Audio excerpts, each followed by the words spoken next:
এক কলেজ ছাত্রীকে শ্লীলতাহানির ঘটনায় রাত ভর ব্যাপক উত্তেজনা ছড়ালো বাঁকুড়ার বেলিয়াতোড় থানা এলাকায়। গতকাল বিকেলে স্থানীয় এক গৃহবধূর সঙ্গে গ্রাম লাগোয়া রাস্তায় হাঁটতে বেরোলে বাইক আরোহী 3 যুবক ওই কলেজ ছাত্রীকে শ্লীলতাহানি করে বলে অভিযোগ।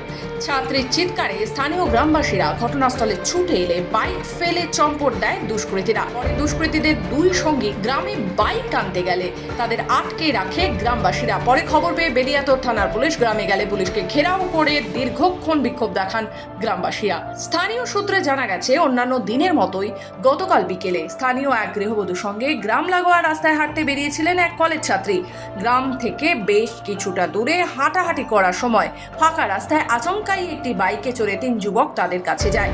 বাইক থামিয়ে ওই 3 যুবক কলেজ ছাত্রীর কাছে ফোন নাম্বার জানতে চায়। কলেজ ছাত্রীটি ফোন নাম্বার দিতে না চাওয়ায় ওই 3 যুবক কলেজ ছাত্রীটিকে শ্লীলতাহানি করে বলে অভিযোগ। এই সময় কলেজ ছাত্রী ও সঙ্গে থাকা গৃহবধূর চিৎকারে স্থানীয় গ্রামবাসীরা ঘটনাস্থলে ছুটে এলে দুষ্কৃতীরা নিজেদের বাইক ফেলে ছুটে পালিয়ে যায়। গ্রামবাসীরা বাইকটি উদ্ধার করে গ্রামে নিয়ে যায়। রাতের দিকে দুষ্কৃতীদের দুই সঙ্গী বাইকটি গ্রামে নিতে এলে গ্রামবাসীরা তাদের আটকে রাখে। খবর পেয়ে বেলিয়াতোড় থানার পুলিশ গ্রামে গেলে দুষ্কৃতীদের দ্রুত গ্রেফতারের দাবিতে পুলিশকে ঘিরে তুমুল বিক্ষোভে ফেটে পড়েন এলাকাবাসী। দুষ্কৃতীদের দ্রুত গ্রেফতার করে শাস্তি দেওয়ার ব্যবস্থা না হলে বৃহত্তর আন্দোলনের হুঁশিয়ারি দিয়েছে ওই গ্রামের মানুষ। আমি আর আমার জেঠিমা দুজনে মিলে নদীর দিকে হাঁটতে গিয়েছিলাম।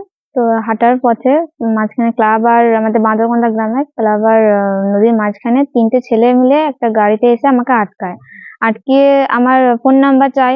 ফোন নাম্বার না দেওয়াতে আমাকে বিভিন্ন বাজে ভাষায় গালাগালি করে, আমার হাত ধরে টানাটানি করে, হাতের নখ ভেঙে দেয়, আমাকে ছিঁড়ে দেয়। আমি চাবি খুলে নেওয়ার চেষ্টা করি তো আমার হাত ধরে ঠেলে ফেলে দেয়।